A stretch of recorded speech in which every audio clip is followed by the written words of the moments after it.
పరిహారం చేస్తే మంచిదంటారా? అయితే ఈ రాశి వారికి ఈ నెలంతా కూడా కొద్దిగా లక్ష్మీదేవికి సంబంధించిన పూజలు చేసుకుంటూ ఉంటే గనక మరింత ఆర్థికంగా బావుండటం అనేది ఒకటి. కొద్దిగా వీరిలో ఉండే ప్రతిభ అనేది 10 మందికి తెలియటం అనేది ఒకటి. ఆ రకంగా కూడా మంచి జరగటం అనేది.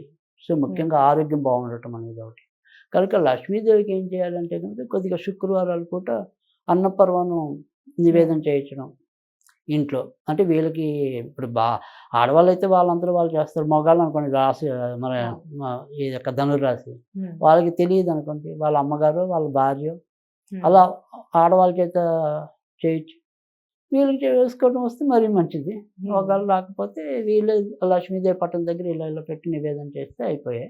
హ్మ్. అయితే ఒకవేళ ఇవేం మనకి కుదరదు అనుకుంటే గనక శుక్రవారం పూట వీళ్ళు స్నానం చేసే నీటిలో కొద్దిగా పచ్చిపాలు కలిపి స్నానం చేయాలి. హ్మ్.